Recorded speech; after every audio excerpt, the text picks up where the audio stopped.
Hey everybody, this is Amanda from Eat Local Pierce County. I wanted to do a little recording here for those new members and just to update everybody on what's going on and what's new recently since our last recording. So just to start off, we've gotten a lot of new members. We're still averaging about 40 new members a week. So welcome everybody. And if you're a little uncertain about where you are and who we are and what we do, hopefully I can clear that up for you. So we started the group about 3 years ago. It'll be 3 years in September.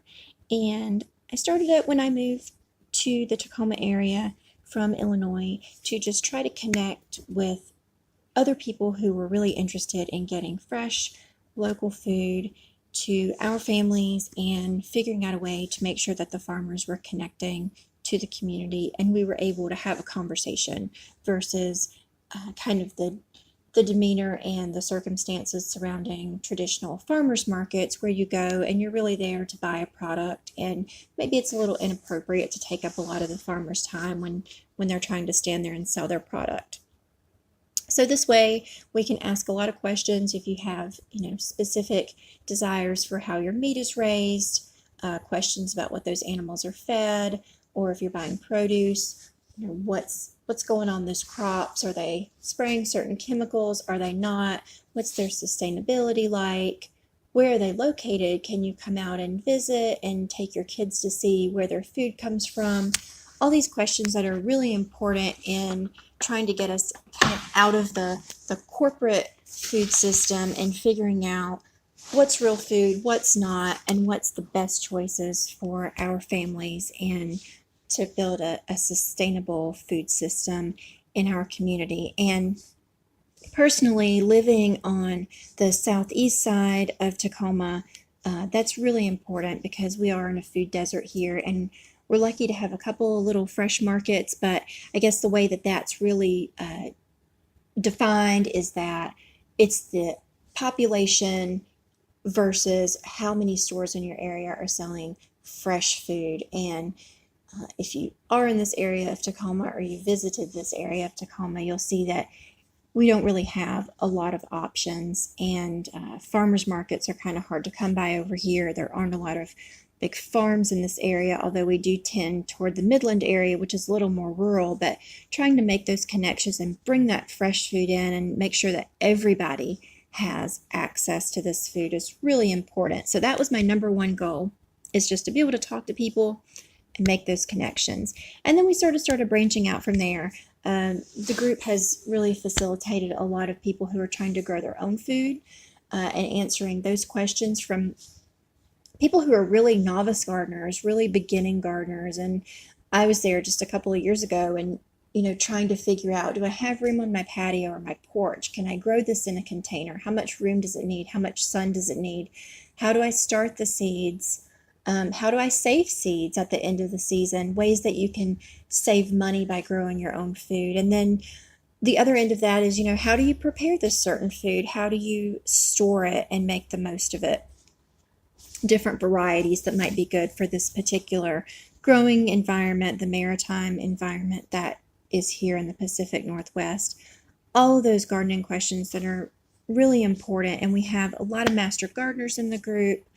We connect you with a lot of other events that we don't host that are out in the community. Harvest Pierce County has events. They're part of the Pierce Conservation in Tacoma. There's Enviro House. There are a lot of public people hosting these free gardening events or low-cost gardening events, as well as some of the members have hosted gardening events that were not in my house, but you can independently decide that you want to host something for the group, and we're always open to hearing that. Let's see, what else have we had? We've got Parkland Seed Traders is a great Facebook group for those who are wanting to learn how to save seeds and trade seeds, and they meet about once a month at the Parkland Spanaway Library, and we have coordinated a couple of events with them. They're a great group. They're recommended on our Facebook page. We also have a seed library in regards to that vein of things. That's open anytime that we're at our venue, which is we are hosted by Tacoma Light and Life Church at 611 East 82nd Street, Tacoma 98404, and they are our fiscal sponsor for the nonprofit portion, which is our classes. We are not affiliated with them religiously. We are a secular, inclusive group, but they do serve as our building or our host for us and have been extremely generous in helping us get started with the nonprofit aspect that we want to do. And I'll talk a little bit more about that in a minute. Some other things we do, people, give cooking advice, like I said, food prep, storage, canning advice. There's another group that we collaborate with and refer to, and that is Cast Iron and Canning in Puyallup. And Deborah runs that group, and she's really great. I think she's pursuing her master canner certification right now and knows a lot about cast iron care, which is something really helpful to know. It's a long-lasting cookware, and we're all about trying to be sustainable, and that also transfers over to how we prepare our food and the utensils that we use. We also we're always trying to figure out ways to give back. We have a sharing table that's new, which is at our events now, which is a little table where if you have just a can or two that's lingering at the back of your cupboard, you bought a cereal that you thought your kids would like, and they ate one box and then said, we don't want to open the second one. Anything that's not expired, not perishable, something that you would give to the food bank, but maybe you don't have quite enough to make it worthwhile. Bring it to the sharing table on market day. That's once a month. Or if you're coming for something else, you can leave it with me. And we just have this table where any of the members who come through, you don't have to be in need. It's not something that's going to be stigmatized. You can give, you can take. If you see something there that you want to try, feel free to take it with you. And then at the end of the day, on market day, anything that's remaining, if we have enough, we will make sure that that gets donated to people who are in need of food. And right now, member Jennifer Davis is going to take that over and make sure that gets to where it needs to be, whether that's a food bank or she has knowledge of someone personally. And then eventually with the church, we will also be connecting with volunteers that will be working with us, and they will be hosted by the church and living in their sober living environment. And these will be gentlemen who are transitioning back into society out of rehab, and we will be helping them connect with food as well as they get back on their feet, and they'll be volunteering with us in exchange. So I think that's going to be a great partnership. We also, as I mentioned, we do have a buying club. The way the buying club works in the market is we set up orders all month, every month, and they sort of come and go at different dates. So you want to keep an eye out for what's opening and closing. Those are listed in the announcements section of our Facebook group. You can always find what's going on there. You can also search the word current, and that will bring up the post. We always list it as current this month, which is July, orders, and you'll see a list with links that you can click on to every open buying club buy that we have. We have a couple that run monthly right now who are our regulars. That's Dancing Bee Bakery. And this is Rhiannon out of Eatonville, and she makes amazing allergy-friendly breads. She's very conscientious about ingredients and sourcing those ingredients. She uses all organic. It's a peanut-free and soy-free facility entirely. She does make some traditional breads, but she has a very good sense of what's what because she herself is celiac, so she makes sure that things are separated and cleaned, separate pans and so forth for her gluten-free items, and then she also offers some vegan items. We have the ability with our monthly buy with her to also do some substitutions. So if you're on a special needs diet and you don't do sugar, but you can do honey or maple, we have some ways that we can sub some ingredients out. And then she delivers to us once a month, and that comes on our, you can pick that up on our buying club or market day, which happens once a month, usually toward the end of the month. and those are on Fridays. They run typically from noon to 6 on Fridays. If you can't make it to the buying club but you want to order some things, just please make sure that you're sending a friend or a neighbor and that we know that someone else is picking up in your name, and we can do that too. But it does need to be picked up on that day because we don't really have the ability to make other appointments or storage right now. So that's that. And then also on pickup day, market day, buying club pickup day, so if you just click on events on if you're on your phone, I think it's across the top. If you're on your computer, it's going to be down the side. There's a list of different things that you can click on. And I've said before, don't be afraid to click around unless you're an admin of the group on the Facebook group. You really can't change anything or hurt anything. All of our files are fixed where you can't edit them as a member. So click around and read through that. There's the About section, kind of tells what I'm saying right now. Discussion is where you can post things in regards to food, gardening, events that are going on that are food related in our area. You can see the members list if you want to find out if a friend is in the group, and feel free to add friends. We do have a couple of questions that we ask to make sure that people are local and that they're wanting to participate, but you're welcome to add friends, invite friends to the group. It's open to anyone who's, we try to keep it to Pierce County or very nearby because that way people can drive in. It's meant to be a community of people who meet in person, and that helps keep things kind, which is our number one rule, to be kind to each other and welcoming. Then you'll see events and then videos, which I don't think we have any, photos, and then files tell you things that are more in depth, like about our fiscal sponsorship with the church, how often we try to order certain things, and stuff like that. And then Facebook is starting to add something called units, which I haven't quite figured out yet, but we'll get that figured out. And then so also we have classes and workshops that we offer, and we try to keep those super low cost, usually about $10 per person. If you need a scholarship and you're not able to pay the $10, let us know. Just send me or April a private message, or you can send us an email, eatlocalpc@gmail.com, and we keep that private. That's the admins are the only ones who see that, and we can give you a scholarship. We have a fund for that people donate to. And so we try to keep the classes really low cost so that they're accessible to everybody. And then we try to use that money to cover supplies for the classes and workshops, as well as offer our teachers some funds if they need those in order to run the class.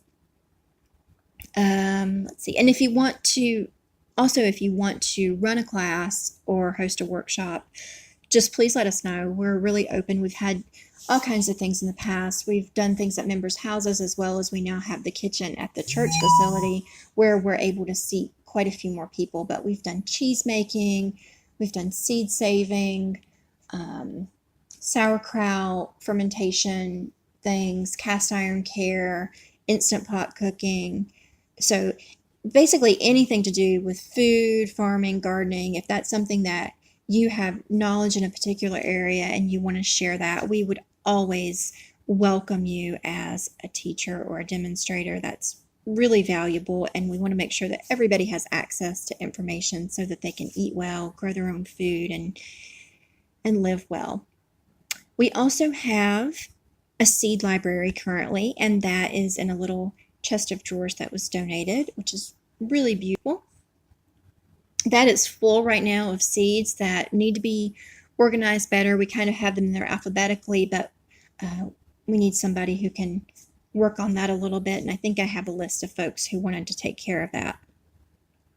So that's available. You can take a peek in our seed library at any time, and that works like a little free library. If you want to bring seeds and leave them, just try to make sure we know what they are. Put them in an envelope or a baggie with the date, with the name and the year, if possible, that they were saved. And then you can just share. It's just a sharing library. There's no fee. There's no checkout. That's just give and take as you want to, and free for everybody, all the members to use. We also have a book library that's starting, and we're going to need somebody to help take care of that and be our librarian. We've got cards and pockets. We just need to set up a system and get that going, but that has a lot of special need cooking, like gluten-free cooking and dietary issues, as well as some gardening books. And I think we have about 50 books in that library right now. We just need to get that up and running. So look forward to that. We also have Skillshare days, which are the classes and the workshops, but kind of in a condensed format and all on one day. So think, something that just touches on a little subject, half an hour to maybe 2 hours, where you learn a little bit about canning or a little bit about everything. And so you can come to those, and those we're going to set up as fundraisers for Eat Local to continue to fund the bigger classes. So the way that will work is we will ask volunteer teachers to donate their time on those days, and then Eat Local will be keeping the funds for those, other than if you need funding for supplies for those. Let's see. Okay, so I told you how to find out things on the Facebook group. We also have a website, which is fairly new, and that's www.eatlocalpiercecounty.org.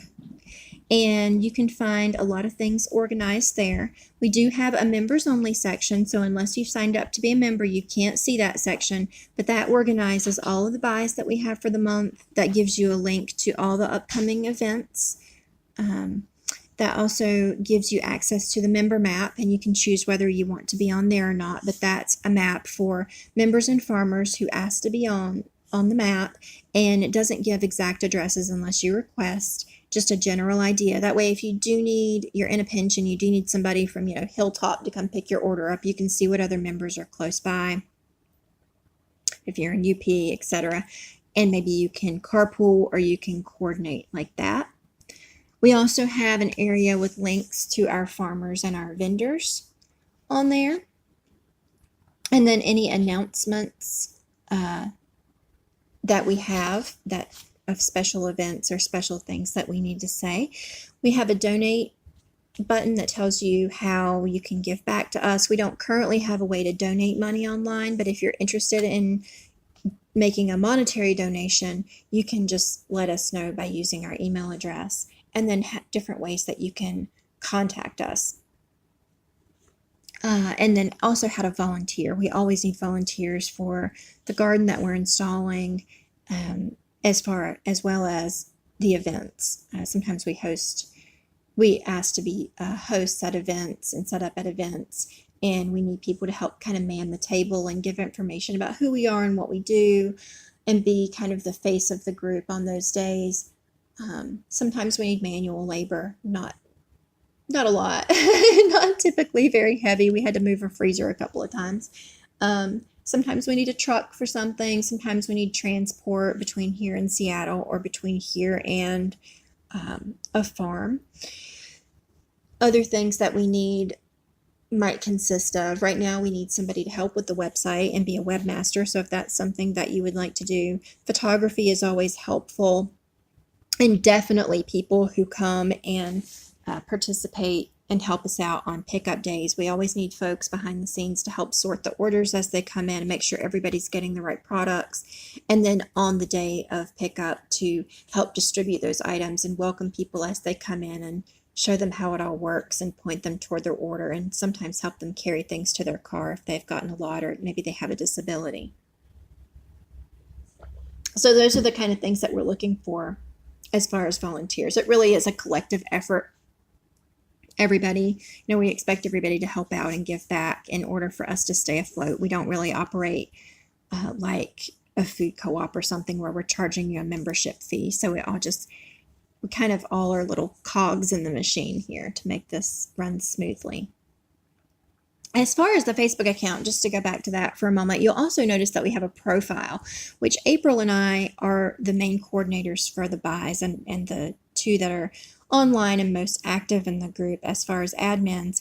And she and I are behind the scenes on that profile, and we post from that. If you need to contact us on Facebook and want to send us a private message, you can send either one of us a private message, but probably the best way is to message that profile, and then we both see it and we can get back to you really quickly, and it kind of categorizes everything on there for us so we can make sure that you're getting a timely answer and that we're able to have a conversation back and forth that makes sense. Anybody can participate in the Facebook group. So like I was saying, you're welcome to add friends and family who are local. We do try to approve posts right away. We have those set up right now. We did that after we hit about 1,000 members because things started to just flood in. And so we wanted to make sure that we were staying on track and with food. And a lot of times people were posting food memes or food related information that wasn't necessarily local. So try to stay on track. We don't really try to censor anything. We just expect you to keep a kind tone. And as long as it's something local about food or gardening, or if you have eggs for sale, anybody's welcome to sell and participate. Just make sure that you're meeting the regulations that are required. And if you have questions about those regulations, we can help point you in the right direction too. And that'll be something that we're going to try to put on the website too. If you're just starting out and you have chickens, or you want to grow, some beef or whatever, to start figuring out what laws there are and what regulations, because that's really important that we make sure that we're staying on track with keeping everything on the up and up and legal and that sort of thing. Let's see. Also, you can find us on Pinterest if you're a Pinterester, and I tend to enjoy that in the winter time when I'm not able to be outside as much. We have an Eat Local Pierce County Pinterest page, and I have it set up right now where there's seasonal eating boards. You can see access and links to our local vendors and farmers, as well as community resources like food banks and that sort of thing. I also have some boards on there that are scratch-made meals and ingredients. So if you're interested in making your own ketchup, for example, and then also buy ingredients. So if you have way too many eggs right now, there's a board for egg recipes. So I talked a little bit about what we're doing as far as the 501c3, and that means we're pursuing building a nonprofit around the classes and the workshops and community outreach to make sure that we are getting the freshest food from farmers directly into some of the food desert areas in Pierce County, as well as teaching people how to use fresh food. And that can be anything from, showing people how to turn cabbage into sauerkraut so it lasts longer. I know that there's a lot of things going on right now happening all over the country. Imperfect Produce is a great example, and that's happening in California, and they deliver to our area, where we're trying to make sure that there's less food waste and that the food is going to the people who need it, but also that those of us who can afford the food aren't buying food and letting it linger in the back of our fridge and spoil. That there are different ways that we can make sure that food is being used and not sitting around and spoiling or rotting, that we're able to eat all of that. And then, of course, that helps with our budgets too. So what we need right now to help with the nonprofit and to help us with transitions, if there's anybody out there who, like I said, has some webmaster skills and is good at doing a website, we have it built. We need some maintenance. A lot of times we need something as simple as a picture changed out or an update or a link fixed. And that's something that maybe can be looked at, once a week, and doesn't require a ton of time. But just if you could spend half an hour to an hour a week on that, we would love a volunteer who's knowledgeable in that area, and just let us know if that's something that you would like to do, because we really appreciate it. April and I really are a little overwhelmed right now. We're trying to maintain the Facebook group, run the buys, and make sure that the website stays up to date and user friendly. So that would be the number one thing that we're looking for. We also need somebody who would do an Instagram account for us. We're looking at outreach to a younger demographic, because we typically, on the Facebook group, we have mostly women ages 30 to 50 right now. So to try to target a younger demographic I think would be good to pull in a lot of people who are, going off to college or coming back from college. And we all know how, time is precious, and we want to make sure that those people know how to make good, nutritious, and sometimes fast food rather than going to a drive-through and getting that kind of fast food. So to do that outreach and pull them in and teach them how to garden, teach them good ways to find fresh food in the community, I think would be a good thing. And Instagram is also beautiful. So if you're interested in doing photographs, that might be a venue for you. We need somebody who might be willing to go to the farmers markets and give some information to farmers, or perhaps some farmers, have a community of farmers elsewhere who are relatively local. You have farmer friends. There's somebody at your church or somebody at your, somebody in your community that who's a farmer, who maybe they don't have a venue, they don't have enough to go to the farmer's market, but they're looking for something a little bit beyond selling eggs off their porch. And those are the kind of farms that we're looking to connect with and pull in and buy their produce from them and connect them to the community, because we have the people who want the food, so we need the people who produce the food, and then be a little matchmaker for that. So pull them in, invite them to our anybody can invite them to our group. But then if you're specifically wanting to call around to farms, look for farm news and do outreach to those farmers to make sure they know about this community, let us know. We really would need somebody who's a spokesperson for us and can help do that as well. We're also looking for farms like that who want to come and set up at our market days. And we do not charge a fee to set up on market day. We do not require a commitment. We have an intake form. It's on our website, a vendor intake form under the Farms and Vendors tab. And they fill out a little bit about their growing practices and information about their farm. And then we can tell them what's required to set up, which is basically to have some form of liability insurance or to sign our hold harmless agreement. Donations right now, like I said, we don't really have a way to take monetary donations other than cash. But if you want to make a donation, that all the funds that are donated help go towards supplies like printer ink and paper, which helps with our monthly buys.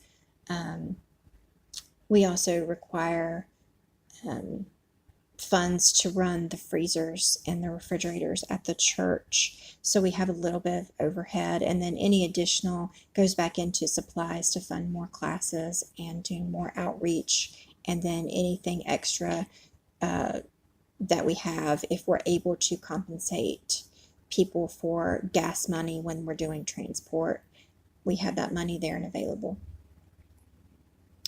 As far as the exciting part of things I want to talk about upcoming, we do have raw milk available now from licensed dairies locally.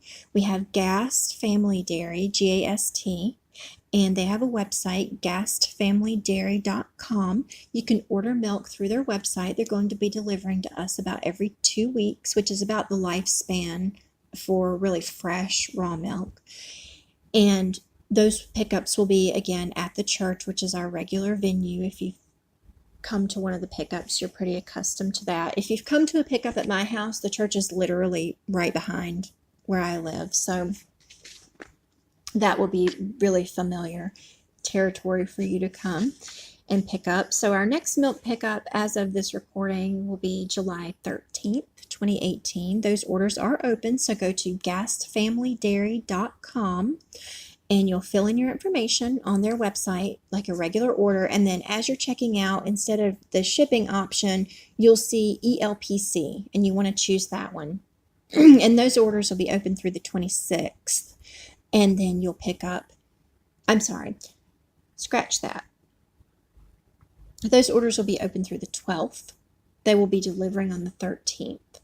Then another order will open up after the 13th. So if you order starting on July 14th through the 26th, those orders will be available for pickup on our big pickup and market day on July 27th, and it will just continue like that. So you can see under the events tab on the Facebook page all of the dates for milk pickup, and you will always be able to order and pay directly through their website, and they will get that. And then we also have on the days that are not market days, that are only milk pickup days, milk will be available to pick up in the evening from about 5 to 7 o'clock in the evening, same venue. And I will be running some sort of workshop or event on those evenings. So if you want to have another excuse to be there, you won't be driving out for just one thing. So on the 13th, we're going to do a honey tasting, and we're going to do a class that's called Honey for Food and Medicine. And that one is one that we've run before that's pretty popular. And you can taste all of the flavored honeys from Snoqualmie Valley Honey Farm, which is one of the buys that's open this month, as well as coffee from Ranch Roast. We'll have brewing. I'll have their decaf too. They have a Swiss, they're another one of our regular monthly buys that we do. They have a Swiss water process decaf without chemicals. And then they have a lot of organic and fair trade options for their locally roasted coffee beans, and they roast out of Graham, so fairly local. And we will be talking about how to use honey as food and medicine, and then making an infused honey to take home. That class is $10 per person, and that one teenagers can come to. We do ask that if they're under age 16 that a paid parent also stays. We're going to try to make more kids classes start happening. And then for the August milk pickup, that one will coincide with Saturday the 11th, and we're having a Skillshare day on that day. And then September 2018 milk pickups will be September 7th and September 21st, which will be book club days. The first one we'll read will be Animal Vegetable Miracle by Barbara Kingsolver.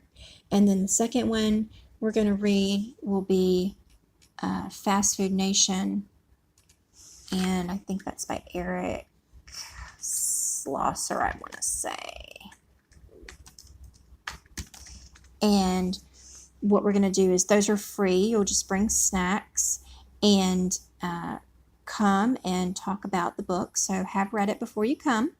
And those are open to any teenagers who are old enough to read the book and kind of get something from them, and we may do some more of those, but those will be on Friday evenings. And the milk pickup runs from 5 to 7. I'm going to say the book club from 5:30 to 7:30. That way people have some time to get off work and come, and then it takes us about half an hour at the end to clean up and put everything away back like the church likes it, and get packed up and locked up. So that will kind of overlap with the milk pickup. And then if you don't want to come to the book club or the event and you want to pick up milk, that's fine too. You can just sneak in and grab your milk. And then we'll have another, the milk will always come on the pickup and market day, as well as the additional days. So that is what is going on. I also want to have just a really quick moment to talk about what happens in the rare event that someone is removed from the group. And this has not happened very often. When it has happened, it's been a serious offense. It's something that we don't take lightly. To start out, let me just say that we are not strongly affiliated. Eat Local Pierce County is not strongly affiliated or partnered with any farm in the way that we share funds or completely, what's the word I want to use? I guess the bottom line is we don't really vet 100% our farms. When we have a farmer who joins the group, we tend to ask a lot of questions. We do have the intake form. A lot of times we do go out to the farm, we meet the farmer, we see the farm, we see the animals, but the bottom line is we can't guarantee 100% that the farms are doing exactly what they're saying they're doing. We don't have oversight for those farms in any particular way. If someone changes their feed, the hope is that they would tell us, and the expectation that we lay out is that they tell us. But for example, if they're feeding a corn-free and soy-free feed to their chickens, and then they are still marketing those eggs as corn-free and soy-free, we don't go and do inspections. This is a community that is built on trust and transparency in the best way that we can. But there are no ways that we can go and guarantee you 100% that that is what is happening. In the event that we find out that there is a farm who is not being honest, or they have intentionally misrepresented themselves, hidden something, they've had negative interactions on a number of occasions with customers, maybe there's been, an argument that got out of hand, anything that's beyond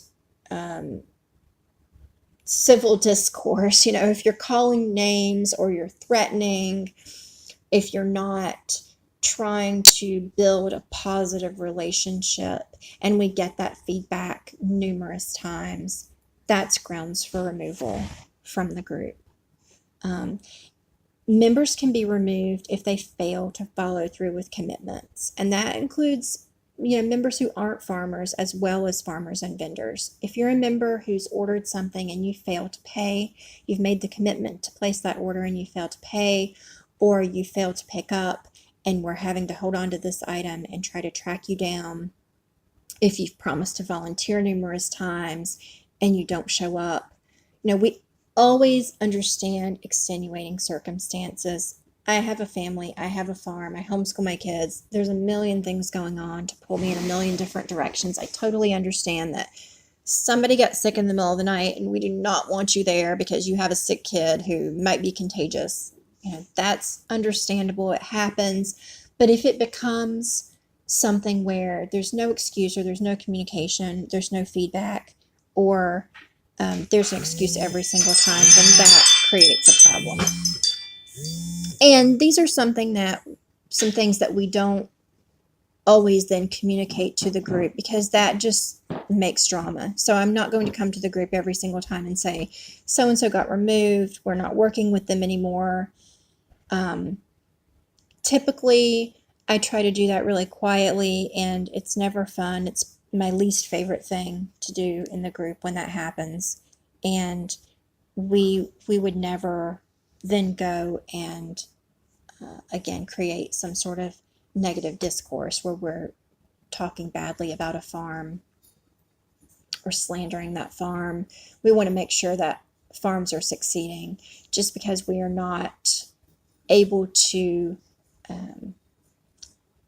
have that farm as part of our group or part of our online community does not necessarily mean that that's a bad farm. It may just mean that something negative has happened that we couldn't condone or we couldn't overlook. And things change, people change. These things are not set in stone, and people do come and go. So just try to always, when you're buying from any farm, when you're buying from our buying club, do what we try to do and just try to use your judgment and gather as much information as possible. I also know that there are some other groups who have popped up and maybe they're saying some negative things about Eat Local. I don't know. I've heard things through the grapevine and I'm not exactly sure what's happening, but there are some other buying clubs in the area, some other local food groups, and do this with our group too. Always keep your eyes open, and if something is a red flag for you, don't feel like you have to participate, or maybe ask another question or go see for yourself, because it really is important to trust your gut instincts, especially when it's regarding food and your family's health. I strongly encourage that. that the more you can come out, especially to these events, and talk to other people and hear who they're buying from and hear their feedback on farms and meet some of the farmers in person and talk to them, you'll really start to understand, and it will crystallize for you what you're looking for and what your expectations and needs are as far as farmers and farms and food. And that may not be what, you know, the other 50% of the group is looking for. We're all coming at it from different angles and have different needs, different desires, and different attitudes about food and our farmers and how it should be grown and what we should be eating. We have people who are paleo enthusiasts and keto eaters in the group. We have people who are vegans in the group. So we also want to make sure that we're, creating an environment where everybody's feeling respected and heard, and we're not politicizing the food any more than it has to be. And not saying that one way of eating or one style of growing is better than another. That's a personal preference. So that's something else to keep in mind when we're communicating in the group. And so far, so good. It's been a really kind group of people. And like I said, this kind of stuff rarely happens, but there have been a couple of questions about what exactly is grounds for removal from the group. So I wanted to address that as well. So that is the end. And if anybody has any questions, feel free to let me know. You can comment on this. I'm probably not as likely to see it as if you will just shoot me an email or a private message. And like I said, you can do that through the group. You can post on the group page. You can send a private message to our profile, or you can email us at eatlocalpc for Pierce County @gmail.com. Thank you very much. Bye.